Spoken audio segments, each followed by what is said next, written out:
ओम श्री गुरु सत्ताय नमः। सभी को प्रणाम। गायत्री साधना से सतोगुणी सिद्धियां।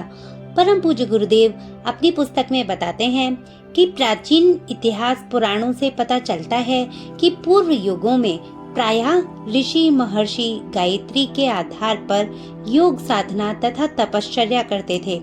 वशिष्ठ, याज्ञवल्क्य, विश्वामित्र, सुखदेव, दधीचि, वाल्मीकि, अगस्त्य, सनत कुमार, कर्ण, शौनक आदि ऋषियों के जीवन वृतांतों से स्पष्ट है कि उनकी महान सफलताओं का मूल हेतु गायत्री ही थी। थोड़े ही पूर्व ऐसे महात्मा हुए हैं जिन्होंने गायत्री का आश्रय लेकर अपने आत्मबल एवं ब्रह्म तेज को प्रकाशवान किया था। उनके इष्ट देव, आदर्श, सिद्धांत भिन्न भले ही रहे हों, वेद माता के प्रति सभी की अनन्य श्रद्धा थी। उन्होंने प्रारंभिक स्तनपान इसी महाशक्ति का किया था जिससे वे इतने प्रतिभा संपन्न महापुरुष बन सके।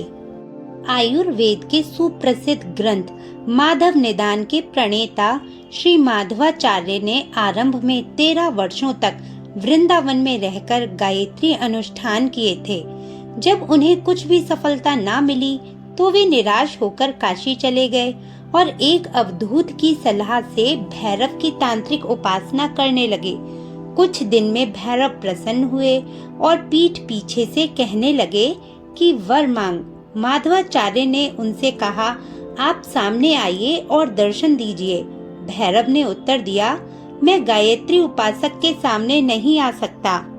इस बात पर माधवाचार्य जी को बड़ा आश्चर्य हुआ। उन्होंने कहा, यदि आप गायत्री उपासक के सम्मुख प्रकट नहीं हो सकते तो मुझे वरदान क्या देंगे?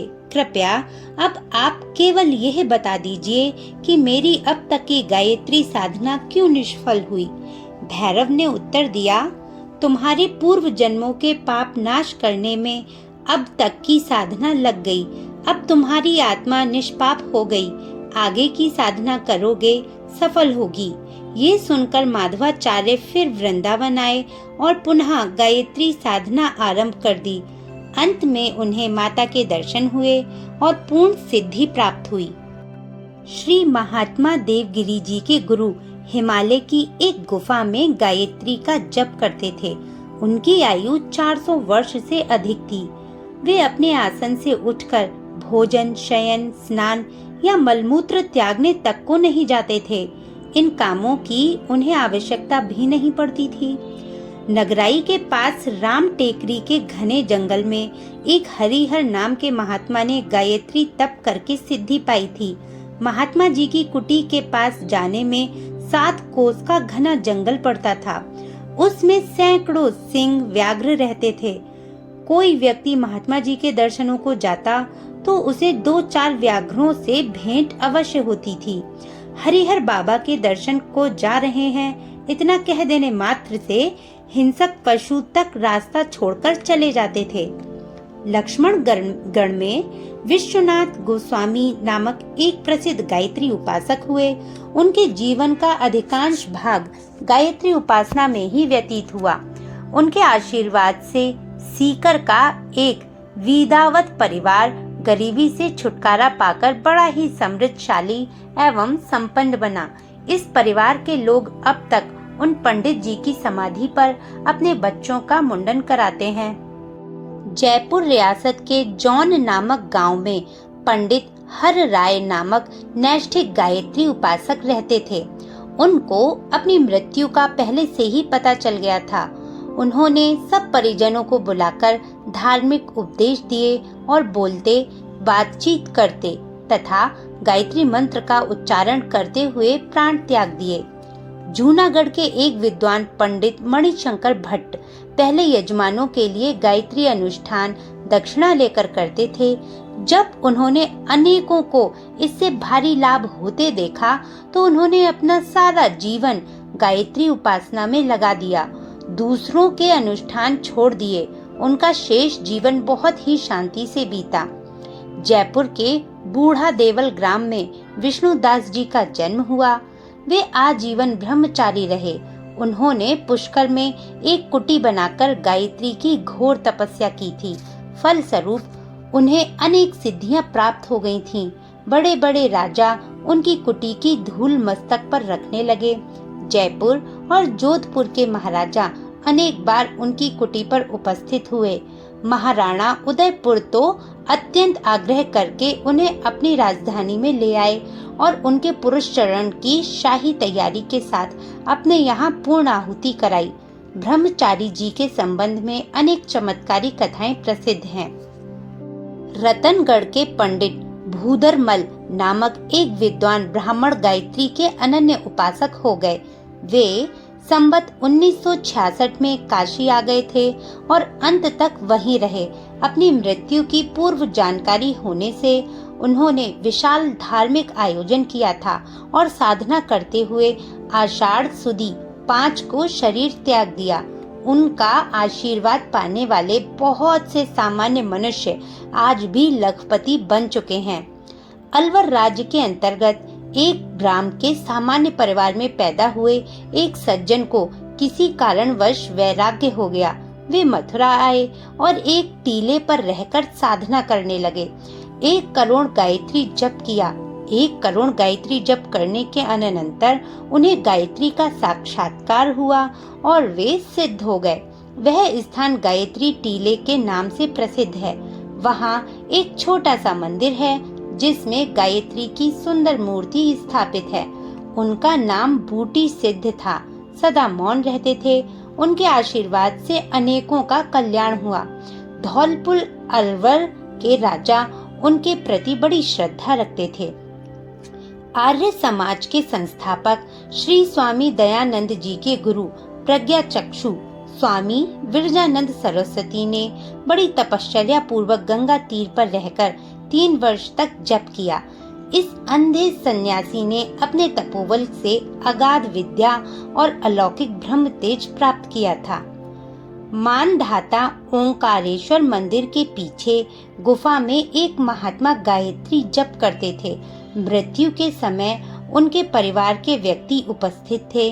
परिवार के एक बालक ने प्रार्थना की कि मेरी बुद्धि मंद है, मुझे विद्या नहीं आती, कुछ आशीर्वाद दे जाइए जिससे मेरा दोष दूर हो जाए। महात्मा जी ने बालक को समीप बुलाकर उसकी जीभ पर कमंडल से थोड़ा सा जल डाला और आशीर्वाद दिया कि तू पूर्ण विद्वान हो जाएगा। आगे चलकर यह बालक असाधारण प्रतिभाशाली विद्वान हुआ और इंदौर में ओमकार जोशी के नाम से प्रसिद्धि पाई। इंदौर नरेश उनसे इतने प्रभावित थे कि सवेरे घूमने जाते समय उनके घर से उन्हें साथ ले जाते थे। चंदेल क्षेत्र निवासी गुप्त योगेश्वर श्री उद्धड़ जी जोशी एक सिद्ध पुरुष हो गए। गायत्री उपासना के फल स्वरूप उनकी कुंडलिनी जागृत हुई और वे परम सिद्ध बन गए। उनकी कृपा से कई मनुष्यों के प्राण बचे थे, कई को धन प्राप्त हुआ था, कई आपत्तियों से छूटे थे। उनकी भविष्यवाणियां सदा सत्य होती थीं। एक व्यक्ति ने उनकी परीक्षा करने तथा उपहास करने का दुस्साहस किया तो वह कोढ़ी हो गया। बड़ौदा के मंजूसार निवासी श्री मुकुट राम जी महाराज गायत्री उपासना में परम सिद्धि प्राप्त कर गए हैं। प्रायः 8 घंटे नित्य जप करते थे। उन्हें अनेकों सिद्धियां प्राप्त थीं। दूर देशों के समाचार वे ऐसे सच्चे बताते थे मानो सब हाल आँखों से देख रहे हों। पीछे परीक्षा करने पर वे समाचार 16 आने सच निकलते। उन्होंने गुजराती की 1-2 कक्षा तक पढ़ने की स्कूली शिक्षा पाई थी, तो भी वे संसार की सभी भाषाओं को भली प्रकार बोल और समझ लेते थे। विदेशी लोग उनके पास आकर अपनी भाषा में घंटों तक वार्तालाप करते थे। योग, ज्योतिष, वैदिक तंत्र तथा धर्मशास्त्र का उन्हें पूरा ज्ञान था। बड़े बड़े पंडित उनसे अपनी गुत्थियां सुलझवाने आते थे। उन्होंने कितनी ही ऐसी करामातें दिखाई थीं जिनके कारण लोगों की उन पर अटूट श्रद्धा हो गई थी।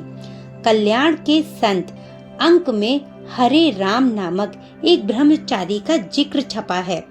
ये ब्रह्मचारी गंगा जी के भीतर उठी हुई एक टेकरी पर रहते थे और गायत्री जी की आराधना करते थे। उनका ब्रह्म तेज अवर्णनीय था। सारा शरीर तेज से दमकता था। उन्होंने अपनी सिद्धियों से अनेकों के दुख दूर किए थे। देवप्रयाग के विष्णु दत्त जी वानप्रस्थी ने चांद्रायण व्रतों के साथ 1.25 लाख जप के साथ अनुष्ठान किए। इससे उनका आत्मबल बहुत बढ़ गया था। उन्हें कितनी ही सिद्धियां मिल गई थीं। लोगों को जब पता चला तो अपने कार्य सिद्ध कराने के लिए उनके पास दूर दूर से भी आने लगे। वानप्रस्थ जी इस खेल में उलझ गए। रोज रोज बहुत खर्च करने से उनका शक्ति भंडार चुक गया।